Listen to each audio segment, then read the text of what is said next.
महाभारत युद्ध में भगवान श्री कृष्ण ने प्रतिज्ञा की थी कि वे कोई अस्त्र नहीं उठाएंगे। लेकिन युद्ध के दौरान एक ऐसा क्षण आया जब स्वयं श्री कृष्ण क्रोध से भर उठे।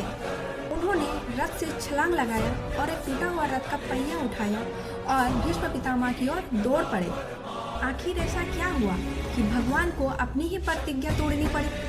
क्या सच में भगवान श्री कृष्ण ने अपना वचन तोड़ दिया या इसके पीछे कोई गहरा रहस्य छिपा है? तो चलिए आज हम जानेंगे इस वीडियो में। वीडियो को शुरू करने से पहले सबसे पहले तो नमस्कार दोस्तों, राधे राधे, जय श्री कृष्ण। स्वागत है आप सभी का मेरे यूट्यूब चैनल पर। तो फ्रेंड्स, अगर आपने अभी तक मेरे चैनल को सब्सक्राइब नहीं किया है तो प्लीज़ आप लोग सब्सक्राइब करके मुझे सपोर्ट कीजिए, क्योंकि आपका थोड़ा सा सपोर्ट मुझे बहुत खुशी मिलती है और बहुत अप्रिशिएट करती है। तो प्लीज़ सपोर्ट कीजिए और साथ में। तो चलिए बिना देरी के हम वीडियो को स्टार्ट करते हैं। तो चलिए अब बने रहिए मेरे साथ और वीडियो को लास्ट तक देखते रहिए, बहुत मज़ा आएगा। युद्ध का 9वां दिन था। महाभारत का युद्ध लगातार भीषण होते जा रहा था। कुंवर सेना के सेनापति भीष्म पितामह थे। वे इतने महान थे कि उनके सामने कोई भी अधिक देर तक टिक नहीं पाता था। हर दिन पांडवों की सेना को भारी नुकसान उठाना पड़ रहा था। अर्जुन जैसे महान धनुधर भी अपने पितामह के सामने पूरे मन से युद्ध नहीं कर पा रहे थे। उसके मन में सम्मान और प्रेम था, इसलिए वे पूरे शांति से प्रहार नहीं कर पा रहे थे और भगवान श्री कृष्ण ये सब देख रहे थे। 9वें दिन भीष्म पितामह ने ऐसा भयंकर युद्ध किया कि पांडव सेना में हाहाकार मच गया। हजारों सैनिक उनके बाणों से घायल होकर गिरने लगे। भीष्म पितामह की बाण बिजली की तरह बरस रहे थे। वे जहाँ भी देखते वहीं विनाश हो जाता था। पांडवों की सेना टूटने लगी। सैनिक डर से पीछे हटने लगे।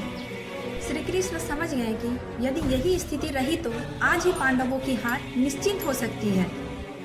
श्री कृष्ण ने अर्जुन से कहा, पार्थ, यह युद्ध धर्म की रक्षा के लिए है।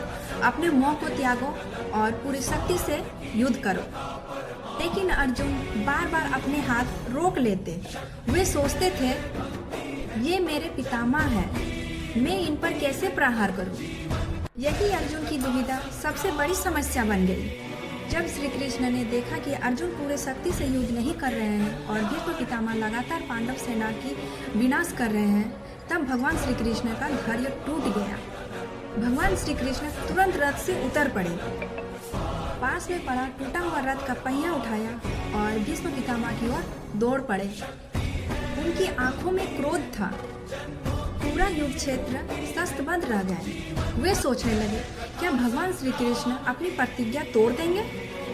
जैसे ही भीष्म पितामह श्री कृष्ण को अपनी ओर आते हुए देखे, वे प्रसन्न हो गए। भीष्म पितामह ने अपना धनुष नीचे कर दिया।